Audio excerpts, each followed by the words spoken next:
ich sagen möchte, Dialoge sind wichtig. Respektive, gute Dialoge sind wichtig. Beschissene Dialoge findet man gerne, zum Beispiel in den Drehbüchern von Friedberg und Seltzer, aber irgendwie wage ich es zu bezweifeln, dass man die in 500, 600 Jahren noch auf irgendwelchen Bühnen aufgeführt findet. Nein, ich glaube auch, dass das, was ich hier gerade zum Besten gegeben habe, am besten irgendwo in einer Versenkung verschwindet. Anders als die großartigen Stücke und Geschichten von William Shakespeare, die auch etliche hunderte Jahre nach ihrer Entstehung immer noch aufgeführt, immer noch verfilmt und immer noch adaptiert werden in teilweise absurden Versionen. So gibt's Romeo und Julia beispielsweise mit Zombies. Heißt Warm Bodies, ist durchschnittlich. Können wir bitte über was anderes reden? Ja, beispielsweise über eine andere Romeo und Julia Adaption aus den frühen 90er Jahren. Inszeniert von Brian Usner unter dem Titel Return of the Living Dead 3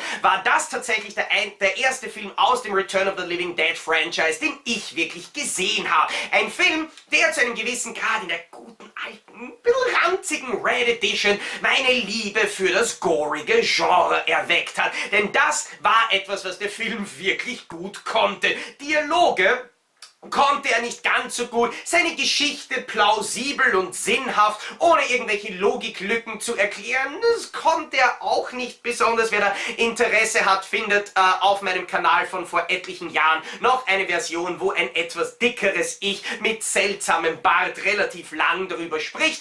Aber was der Film definitiv hatte, waren großartige Effekte und von denen ausgehend einfach ein absolut genialer Fun-Faktor. Der übrigens war bei der alten deutschen Videofassung womöglich nicht mehr so präsent. Da wurde der Film nämlich für die FSK-Freigabe ab 18 Jahren um satte 13 Minuten geschnitten. Holy freaking hell. In dieser Fassung übrigens zu allem Überfluss wurde der Film dann auch noch im Jahr 1994 auf den Index für jugendgefährdende Medien gesetzt und erst nach Ablaufen der 25-jährigen Frist im Jahr 2019 vom Index wieder gestrichen. Interessanterweise ist der Film aber in der Zwischenzeit auch noch in einigen anderen Auflagen veröffentlicht worden. Beispielsweise gibt es auf DVD und Blu-ray eine FSK 16 Fassung, die nur gemütliche 17 Minuten entbehrt. Auch die alte R-Rated Fassung des Films aus Amerika ist nicht komplett unzensiert. Die wurde nämlich an knapp 40 Stellen entschärft, läuft aber im Endeffekt nur wenige Sekunden kürzer als die Unrated-Fassung, weil man diese Szenen einfach nicht rausgeschnitten hat aus dem Film, sondern durch harmloseres Alternativmaterial ohne Zeitunterschied ersetzt hat. Für lange Zeit konnte man die Unrated-Fassung des Films natürlich einerseits auf Videokassette, andererseits in Form der Red Edition auf DVD erwerben, aber das eben, wie bereits angesprochen, nur in grauenhafter Qualität im Vollbildformat. In Amerika wurde für die DVD-Auswertung auch nur die R-Rated-Fassung restauriert und in Widescreen angeboten, weswegen das österreichische Label NSM diesen dezenten Mittelweg gehen musste und in einem Doppeldisc-Set einerseits die grauenhafte Unrated-Fassung im Vollbild veröffentlicht und die R-Rated-Fassung in Widescreen, so quasi the worst of two worlds. Erst für die Blu-ray wurde die Unrated-Fassung des Films dann durchgehend und in großartiger Qualität restauriert und aufbereitet und erschien 2018 auch in dieser Form von Koch Media im Mediabook. Interessanterweise veröffentlichte Koch Media den Film damals noch in ungeprüfter Form, weil noch indiziert zu der Zeit. Mittlerweile eben ist der Film allerdings nicht nur vom Index wieder gestrichen worden, sondern erhielt auch schon in seiner ungeschnittenen Fassung eine FSK-Freigabe ab 16 Jahren. Zeiten ändern sich. Holy freaking hell. Aber wir sprechen jetzt nicht über das Mediabook von Koch Media, das gibt es schon seit einiger Zeit. Seit Ende September 2019, genauer gesagt seit dem 26.09. diesen Jahres, gibt es noch andere neue Auflagen von dem Film. 8 Films hat nämlich die 3 Discs aus dem Mediabook von Koch Media gerepackt und das in gleich 4 verschiedenen Mediabooks. Warum wir uns um die genau kümmern, das schauen wir uns jetzt einmal an. Das Mediabook mit dem Cover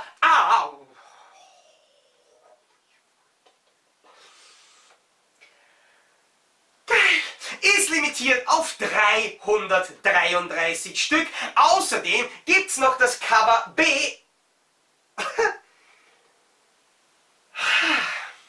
von Christopher Lowell, das ebenfalls limitiert ist auf 333 Stück. Dann haben wir noch das Cover C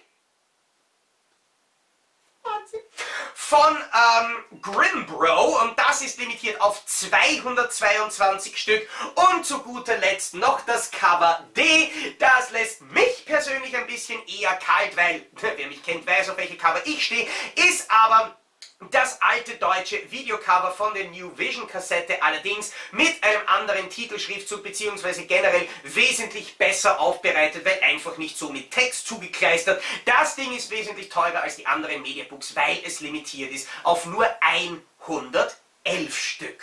Bei mir ist der Film jetzt dank an 8Films an der Stelle als Rezensionsmuster gelandet und ich habe tatsächlich die Frechheit besessen, dass ich mir gleich 2 Cover erbitte für dieses Video, weil es einfach grundsätzlich 3 Cover gibt, die ich absolut genial finde, aber im Endeffekt konnte ich mich dann auf 2 Cover mit mir einigen, wo es mir einfach nicht möglich gewesen wäre, einen Favoriten oder ein bevorzugtes Cover zu nennen, und deswegen danke an 8Films, dass sie diesen Kanal und dieses Review so unterstützt haben, dass sie mir gleich beide Mediabooks zur Verfügung gestellt haben. Ladies and Gentlemen, ich freue mich darauf, euch in der heutigen Ausgabe von Playzockers Blu-ray Check die limitierten Cover A und B von Christopher Lowell bzw. Justin Osborne von Return of the Living Dead 3 näher vorzustellen.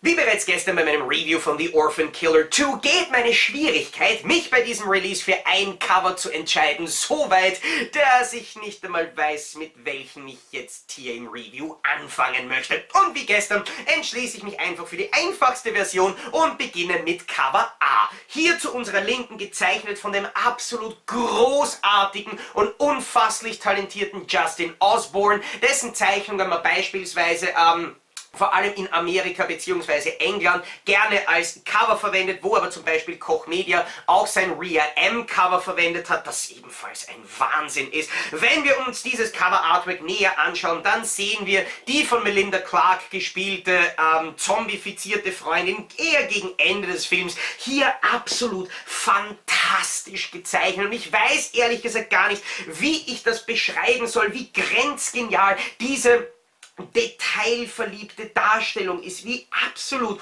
unfasslich genial diese Zeichnung aussieht, von den einzelnen Haarsträhnen bis hin zu den Details, bis hin zu den Farbverläufen auf ihrer Haut, wird diese Zeichnung absolut unvorstellbar, fast fotorealistisch erscheinen lassen und dafür sorgen, dass das mit Sicherheit eines der schönsten Cover-Artworks ist, die mir im Jahr 2019 begegnet sind. Bist denn du deppert, ist das ein verdammt schönes Cover. Vor allem finde ich dann auch noch die Michael Jackson Groupies links im Hintergrund, 'cause this is Thriller, noch genial, die ebenfalls zwar nur klein im Bild sind, aber trotzdem großartig gezeichnet wurden. Das bisschen Rauch im Farbverlauf sieht ebenfalls großartig aus, aber in erster Linie ist es Mindy, die mich persönlich absolut beeindruckt und sprachlos zurücklässt. Aber so ähnlich geht es mir auch bei dem von Christopher Lowell gezeichneten Cover B. Auch hier sieht Mindy einfach grenzgenial und wunderschön aus. Im direkten Vergleich merkt man, dass sich zwar beide Zeichner auf einen, könnte man mal sagen, etwas reißerischen Stil konzentriert haben, dass Lowell da allerdings YouTube wird sich freuen, noch einen kleinen Schritt weiter gegangen ist. Interessanterweise hat Mindy in beiden Versionen andersfarbige Haare. Die grundsätzlichen Accessoires ihres Körpers, die sie sich eben in verschiedenen schmerzhaften Szenen des Films auch selber anbringt, sind allerdings weitestgehend ähnlich. Und auch hier, die Zeichnung von Lowell sieht absolut unfasslich fotorealistisch aus. Hier ist Mindy ebenfalls absolut großartig zu sehen. Dazu gibt es im Gegensatz zum Cover A noch einen etwas umfangreicheren Hintergrund, der eben den Kanal, in dem ein großer Teil des Films spielt, darstellt, mit noch dazu dem Atommüll, der dort gelagert wird. Ein absolut wunderschönes Cover, das zwar den Coverplatz noch ein bisschen besser nützt als das Justin Osborne Cover, was eben zum Beispiel ein Argument für das Lowell Cover ist, aber im Endeffekt schaffe ich es hier einfach nicht, mich für ein Cover zu entscheiden. Und finde es deswegen absolut großartig, dass ich beide habe. An der Stelle würde ich euch ganz gerne fragen, welches von diesen beiden Covers gefällt euch besser, beziehungsweise habt ihr sogar noch einen anderen Favoriten als ich? Das finde ich total spannend. In der Zwischenzeit schauen wir mal auf den Spine. Da finden wir den Filmtitel zweimal auf verschiedene Arten geschrieben, eben passend zum jeweiligen Frontcover. Das finde ich auch wirklich cool gelöst von 8 Films, dass hier das gesamte Design vom Mediabook eben an das Frontcover angeglichen wird mit dem Miniaturbild vom Frontcover. Sieht das, finde ich, absolut genial aus, und wer jetzt genau schaut, findet auch auf dem Backcover die ein oder andere Abweichung. So ist eben der Hintergrund von Mindy hier dargestellt als Foto aus dem Film. Beide Male in einer anderen Farbe gehalten. Wir finden zwar dieselben Screenshots aus dem Film, aber die Cast and Crew Details bzw. die Angaben zum Bonusmaterial sind auch dieses Mal wieder bei beiden Titeln, bei beiden Mediabooks in einer anderen Farbe.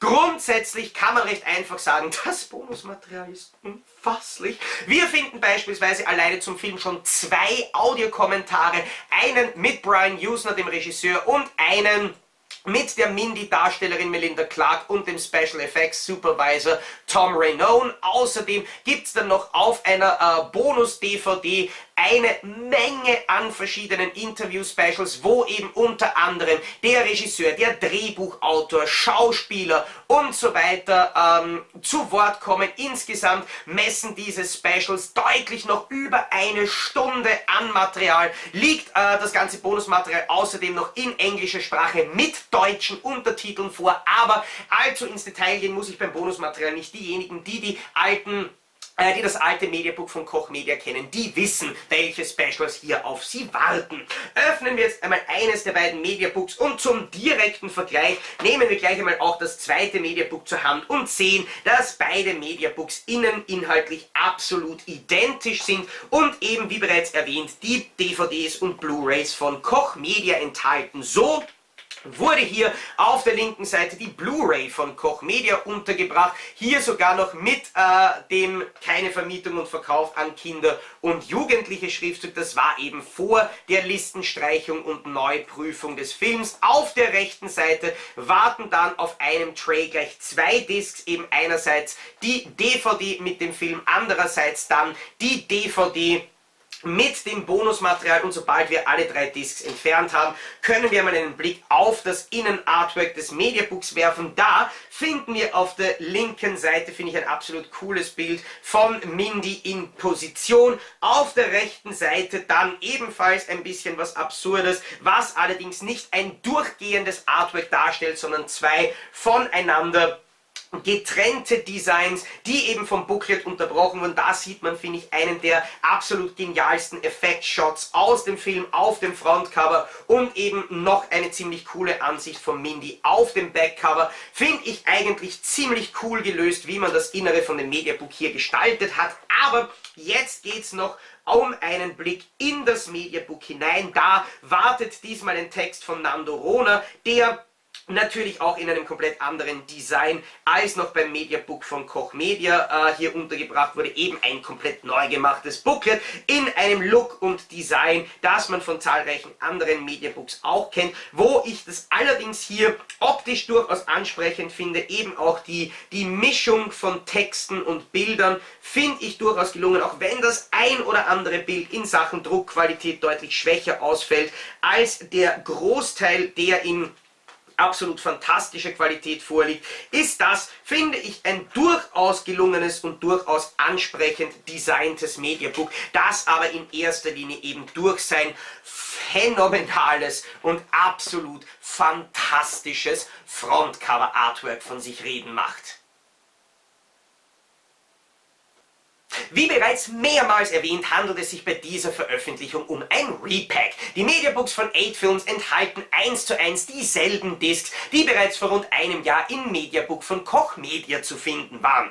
Deswegen hätte ich eigentlich in diesem Blu-ray-Check noch vor ein paar Monaten keine Bildergalerie mit Screenshots aus dem HD-Transfer gemacht, ist dieser doch wirklich 1:1 identisch mit der bereits veröffentlichten Fassung, aber ihr habt mich wiederholt gebeten, das trotzdem zu tun. Und selbstverständlich komme ich eurer Bitte nach und möchte euch auch dieses Mal wieder im Blu-ray-Check hier auf Playzockers Reviews einige Screenshots aus dem deutschen HD-Transfer des Films direkt zeigen. Wie immer weise ich dabei darauf hin, dass ich diese Bilder zwar alle selbst gemacht und nicht irgendwie bearbeitet oder verfremdet habe, sie aber natürlich abspeichern, ins Video einfügen, dieses dann rendern und auf YouTube hochladen musste, weswegen die Bildqualität der Screenshots in der jetzt folgenden Slideshow nicht mehr 1:1 mit dem tatsächlichen Bild der Blu-ray übereinstimmen kann. Trotzdem finde ich, bekommen wir hier einen sehr guten Einblick in die Bildqualität der Blu-ray, die gelinde gesagt einfach sehr gut ist. Die Schärfe ist die meiste Zeit über auf absolut phänomenalem Niveau. Das Bild bietet auch noch einige Details und einige wirklich schön durchzeichnete, feine Strukturen. Gelegentlich, wahrscheinlich produktionsbedingt, fallen einzelne Einstellungen aber auch ein bisschen weicher aus, was aber meiner Meinung nach nicht auf die Restauration zurückzuführen ist, sondern eben auf den Dreh und die Kamera und die Einstellungen bei der Produktion. Die Farbwiedergabe ist kräftig und natürlich der Kontrast balanciert helle und dunkle Bildbereiche dynamisch und sorgt für eine sehr gute Durchzeichnung des Films, was natürlich bei den langen Szenen, die in der Kanalisation spielen, auch absolut wichtig ist. Das Bild ist kräftig, das Bild ist farbenfroh, das Bild rauscht bedingt durch die Körnung des Filmmaterials, zwar ganz dezent und leicht im Hintergrund, störende Ausmaße nimmt das meiner Meinung nach aber zu gar keiner Zeit an und außerdem hat Koch Media damals dem Bild der Blu-ray sehr viel Platz auf der Blu-ray zugesprochen, weswegen sich die Kompression absolut unauffällig verhalten kann und keinerlei irgendwie störende oder gar auffällige Kompressionsspuren wie Block- oder Artefaktbildung beim Anschauen des Films auffallen. Dieses Bild ist für den Film Return of the Living Dead 3 absolut fantastisch und wahrscheinlich das Optimum, das man hier auf einer Blu-ray aus dem Film rausholen kann. Ja, Return of the Living Dead 3 gibt es schon seit rund einem Jahr im Mediabook. Aber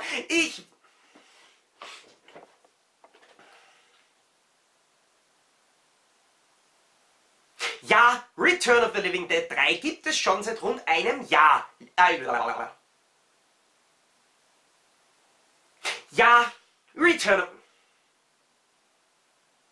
Ja, Return of the Living Dead 3 gibt es schon seit rund einem Jahr im Mediabook zu kaufen. Ich weiß. Trotzdem allerdings hat die...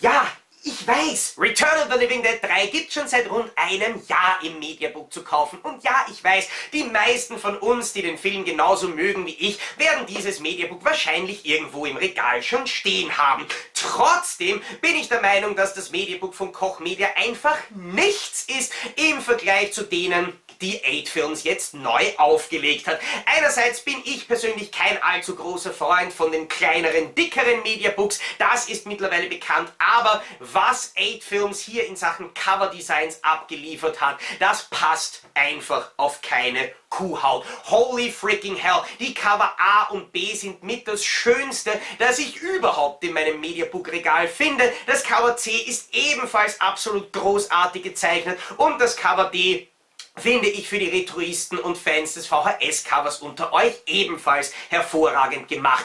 Diese Releases haben eine absolute Daseinsberechtigung. Ich gehe sogar so weit und sage Daseinsverpflichtung in den Regalen eines jeden Mediabook-Sammlers, der etwas auf gezeichnete Cover-Artworks hält. Osborne und Lowell haben hier phänomenale Arbeit geleistet. 8 Films hat diese Cover-Artworks perfekt für das Mediabook umgesetzt. Wir bekommen natürlich dieselben Discs, die wir bereits im Koch Mediabook bekommen haben, müssen auch auf nichts verzichten. So wurde eben auch die dritte Bonus-Disc weiter übernommen, was ich relativ cool finde. Aber für mich zählen diese Mediabooks zu den schönsten, die ich in diesem Jahr in den Händen halten durfte. Und deswegen kann ich nur sagen, jeder, der so wie ich was auf gezeichnete Cover-Artworks hält, der muss diese Dinge einfach haben.